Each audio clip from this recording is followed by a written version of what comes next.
My name's Danielle, and I'm the technical specialist here at Current Instrumentation. Today I'm sitting here with Abraham, who is our Instrumentation Tech, and today we're going to talk about a topic that encompasses all different industries. We're going to talk about gas detection. We'll talk about the different ways to measure gases and how to know what one is right for you. So Abraham, we all know that gas detection is really dependent on what your process information is and the kind of application that you're using.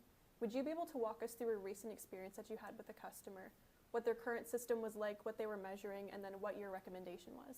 So nowadays the technologies are changing, and nowadays we have a lot of different types from variety of sensors available for gas detection. Depending upon the application it changes. So recently I visited one of the waste treatment plants, and the customer was having an issue with one of his unit, and so the sensor he was using was the Catalytic type sensor, and he was frequently calling the service team. I can imagine calling a maintenance technician all the time would be pretty costly. What was your solution? Yeah, so the sensor which he was using, it's having all the sensors are having its own advantages and disadvantages. So the one problem, it might be the sensor he was using is having a short lifespan, 3 to 4 years. So he need to change the sensor maybe after 2 to 3 years, depending upon the environment in which it is installed. So what I suggest him was to change the technology, change from catalytic to IR sensor, because both are having different working principle. The catalytic sensor works with a process of catalytic oxidation with the gas present. So one thing is that for the catalytic sensor there needs to be oxygen present, then only it can detect the gas. Talking about IR sensors, so a IR sensor it basically works with the infrared technology. So it consists of a transmitter and a receiver, and it just detects the gas present between the transmitter and receiver, and that's how it works. And so it doesn't need any oxygen needed for working of this sensor. And the main advantage with the IR sensors is it doesn't need frequent calibration like we did with the catalytic one, and it is having a lifespan of maybe up to 10 years. So if we replaces the catalytic one with the IR one, he will be having less or very less service calls. So I can show you how an IR sensor looks like. So right here you can see the sensor, and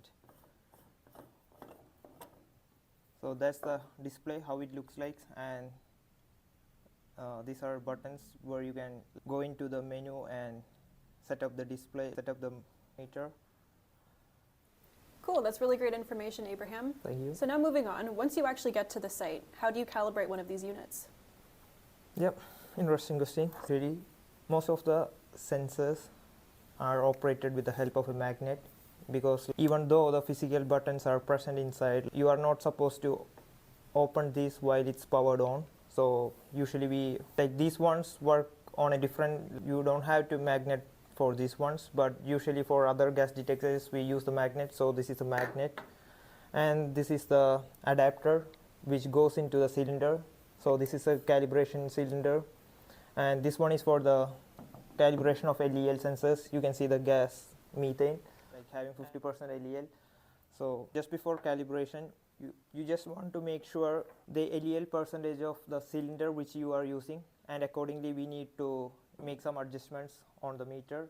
So this one goes right over here, and this end will be connected to the sensor, and we just release so that's the regulator. We just need to release the gas from the cylinder, and you can see how much gas we are giving to the sensor, and it will be displayed in the meter.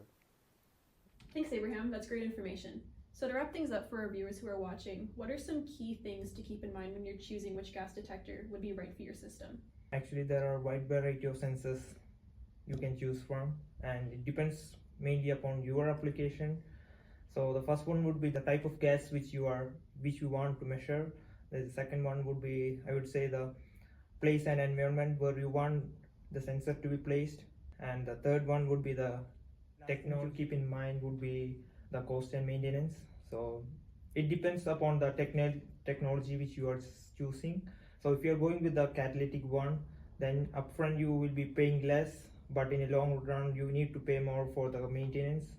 If it's with the IR, then it will be a big investment in the beginning, but you won't be have to pay much for the maintenance. On behalf of Abraham and myself and everyone at Current Instrumentation, we'd like to say thank you for tuning into our current conversations. If you have any questions at all about gas detection, or if you have any questions about your application, if you're in the market for a gas detector, we'd love to hear from you. Feel free to reach out to us on currentinstrumentation.ca or through LinkedIn. We'll see you in the next episode. Bye.